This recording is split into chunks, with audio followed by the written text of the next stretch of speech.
बता ए आईना, मुझसे ना तो कुछ छुपा। बता इस दुनिया में खूबसूरत कौन है? कौन है खूबसूरत? तू और कौन? कहते हुए आईना जोर जोर से हंसने लगता है। अब तो भी इस दुनिया वालों की तरह मेरी हंसी उड़ा रहा है।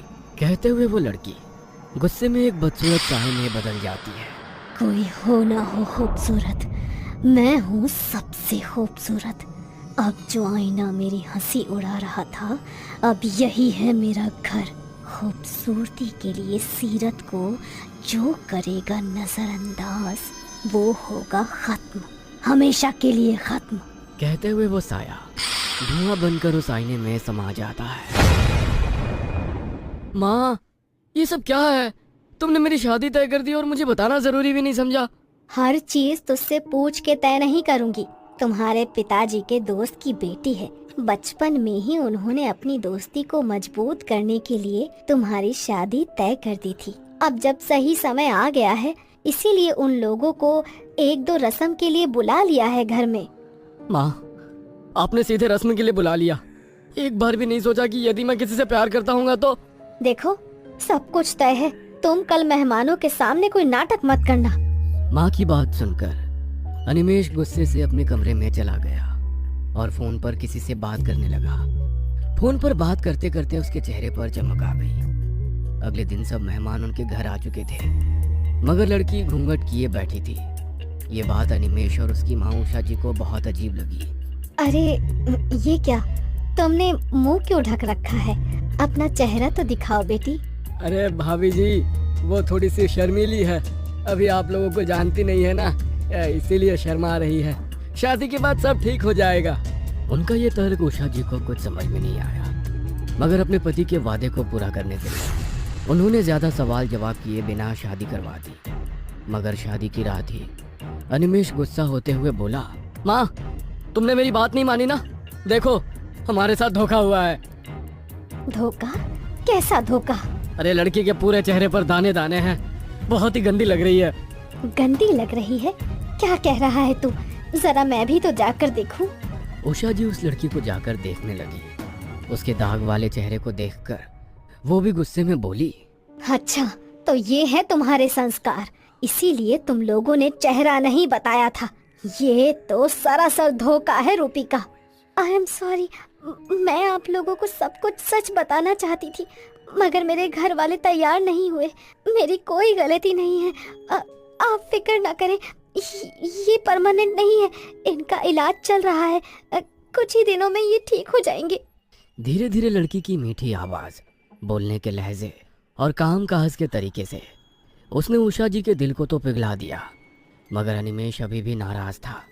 उसकी ऑफिस की छुट्टी वाले दिन उषा जी बोली, बेटा, जो कुछ भी हुआ उसे भूल जा।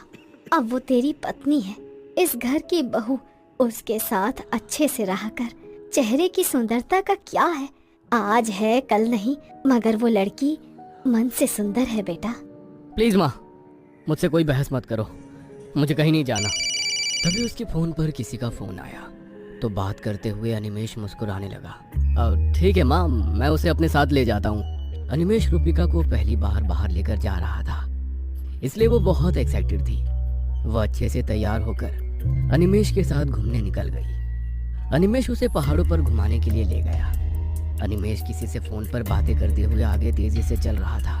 रूपिका उसके पीछे पीछे धीरे धीरे चल रही थी। अनिमेष जी, प्लीज रुकिए ना।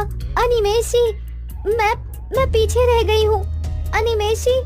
हाँ, तुम पीछे रहोगी तो मैं क्या करूँ? फटाफट चल नहीं सकती? नाम रूपिका और शक्ल। अरे इतना धीरे धीरे चलोगी तो कुछ घूम नहीं पाओगी। रूपिका धीरे धीरे आगे बढ़ रही थी। तभी उसे किनारे पर एक कांच चमकता हुआ नजर आया। अरे ये क्या है? कहते हुए उसने उस कांच को उठाया तो उसमें उसे किसी और का अक्स नजर आया। वो हैरान हो गई, मगर जैसे ही उसने दोबारा देखा तो उसी का अक्स, मगर वो अक्स कांच पर कुछ ऐसे हिल रहा था मानो वो अक्स कांच पर ना होकर पानी पर हो।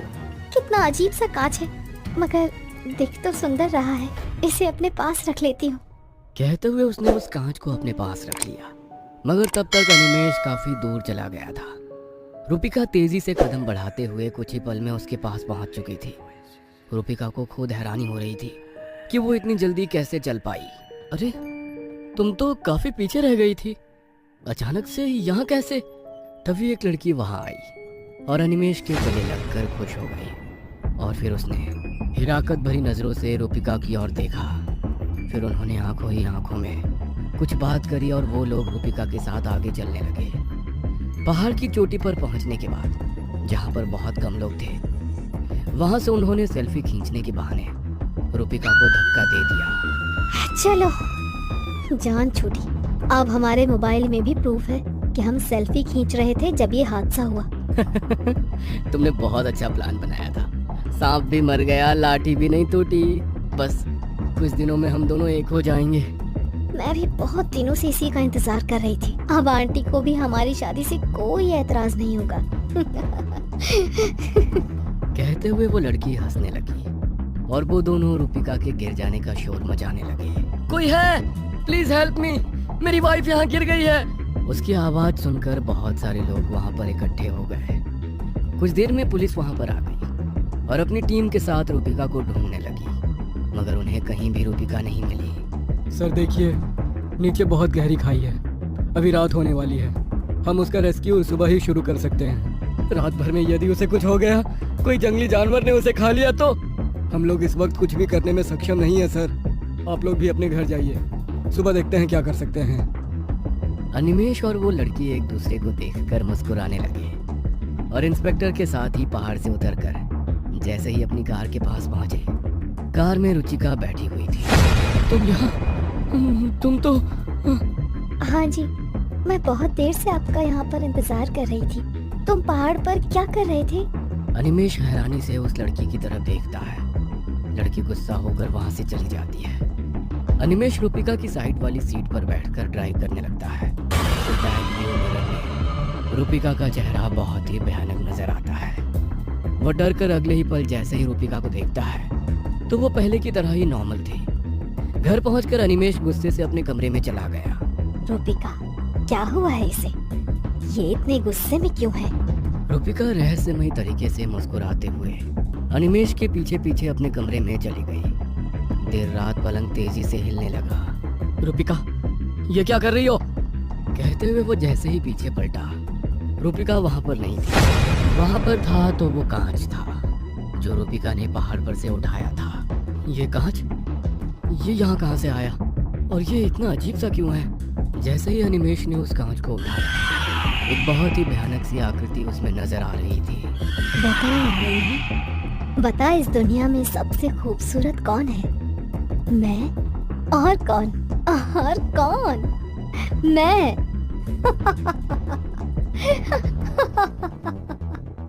कहते हुए वो जोर जोर से हंसने लगी। अनिमेश ने उस भयानक आकृति को देखकर उस कांच को फेंक दिया। जैसे ही उसने कांच को फेंका, उसमें से धुआं निकलकर बाहर आया और उसने एक औरत का रूप ले लिया। इस दुनिया में सभी को चांद पसंद है, मगर कोई उस चांद के दाग को नहीं देखता। जब ईश्वर ने उस चांद में भी दाग बनाए हैं तो इंसान की क्या औकात है।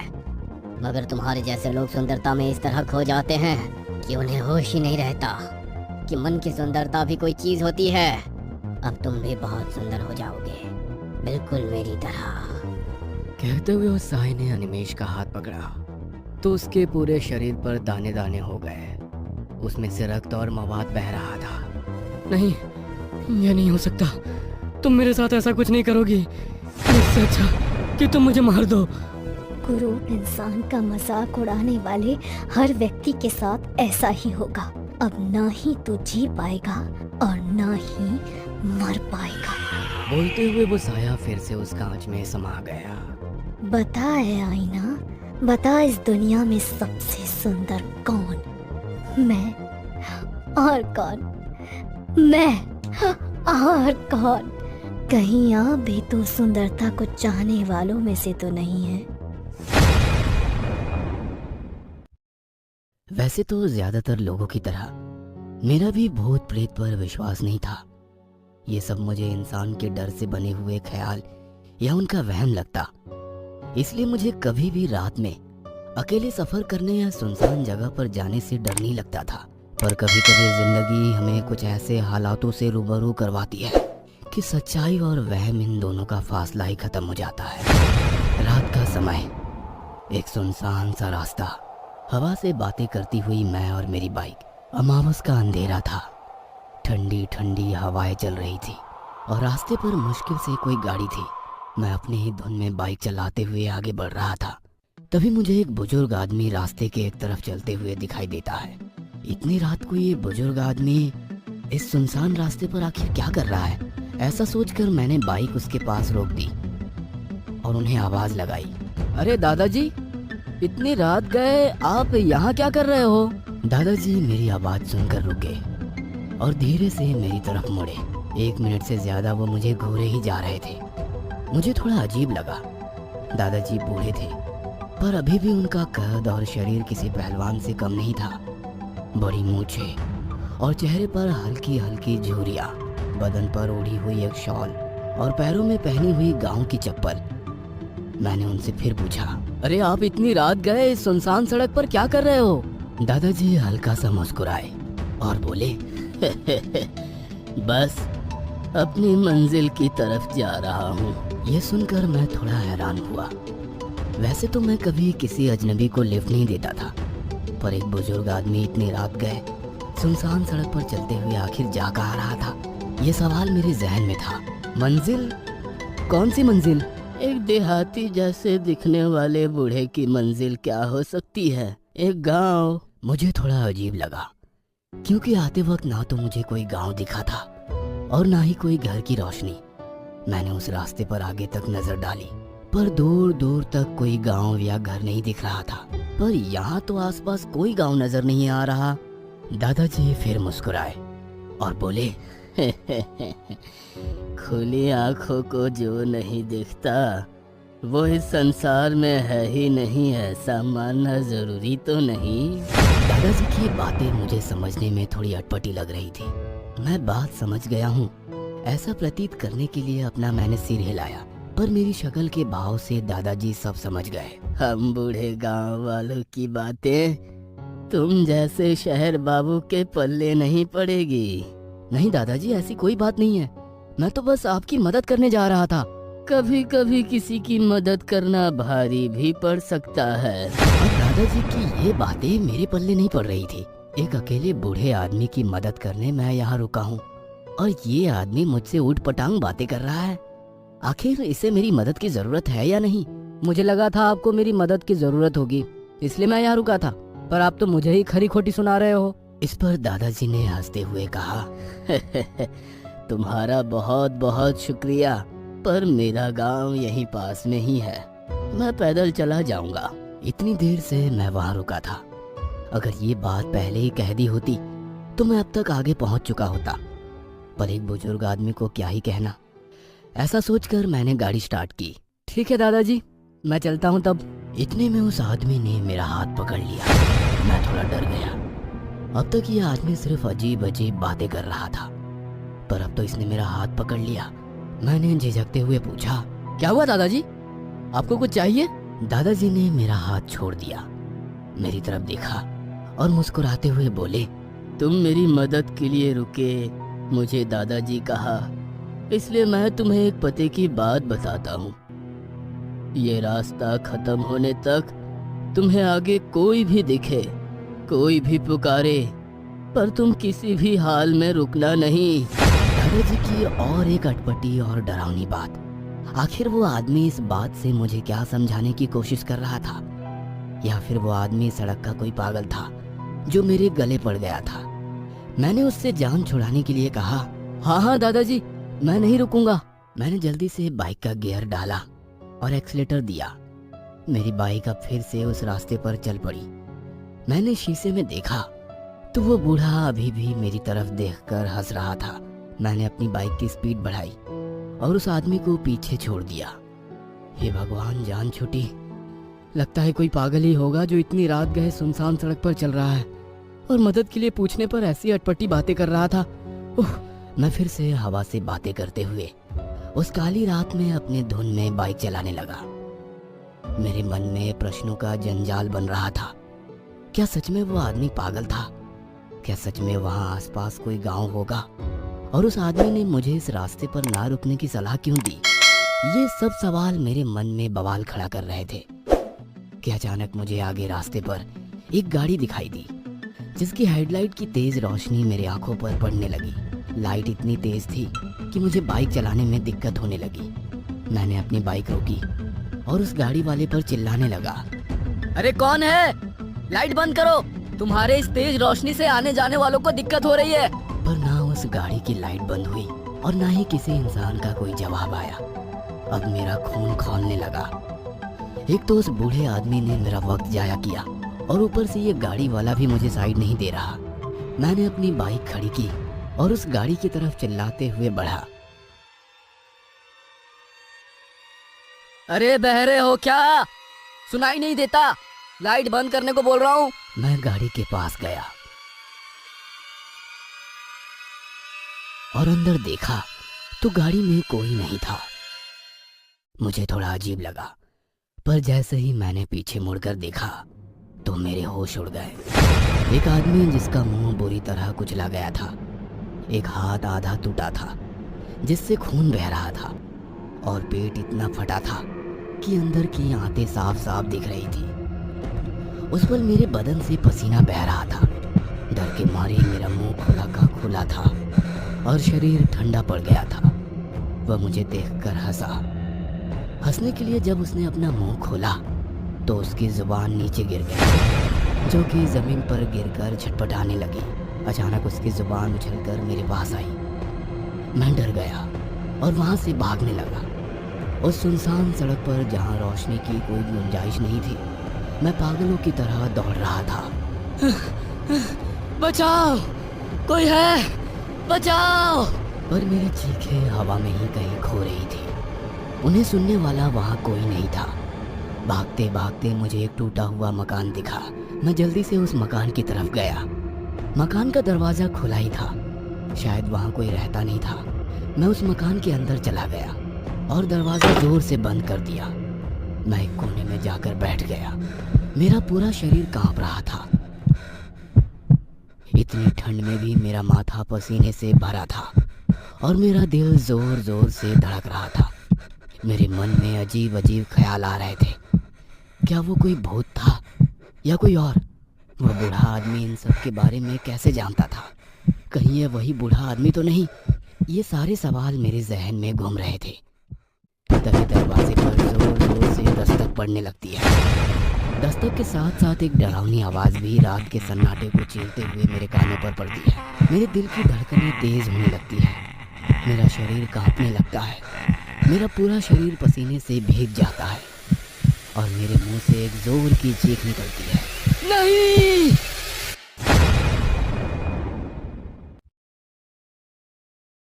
अचानक मेरी चीख के साथ सब कुछ शांत हो जाता है। दरवाजे की दस्तक, वो भयानक आवाज, सब कुछ देर के लिए ही सही, पर अब मेरी जान में जान आ गई थी। मुझे कैसे भी करके यहाँ से निकलना था। मैं बड़ी हिम्मत करके उस दरवाजे के पास गया। दरवाजे पर एक छोटा सा छेद था जिससे थोड़ी सी रोशनी अंदर आ रही थी। मैंने उस छेद से बाहर देखने की कोशिश की और आखिरकार वह काली रात गुजर चुकी थी। मैं उस मकान से बाहर आया तो दिन ढल चुका था। मैं अपनी बाइक ढूंढने लगा और आखिरकार मैं रास्ते पर पहुंच गया। मैंने देखा कि वहां बहुत सारे लोगों की भीड़ जमी हुई है और उस भीड़ में वह पागल बूढ़ा आदमी भी था। एम्बुलेंस में किसी की लाश ले जा रहे थे। मैं उस बूढ़े आदमी के पास गया। वो एक दूसरे आदमी से कुछ कह रहा था। आखिरकार इस रास्ते ने और एक जान ले ली। मैंने इसे मना भी किया था, पर नियति के सामने कोई क्या कर सकता है। एक हवा का झोंका आया और लाश के मुंह पर से कपड़ा हट गया और मैंने जो देखा वो दिल दहला देने वाला था। मुझे हमेशा से लगता था कि भूत प्रेत एक वहम है, पर अब मैं खुद इस हाईवे पर अपना शिकार ढूंढता हूँ। तो हमारे चैनल को सब्सक्राइब कीजिए और हमारी लेटेस्ट वीडियोस की नोटिफिकेशन के लिए बेल आइकन दबाना मत भूलना।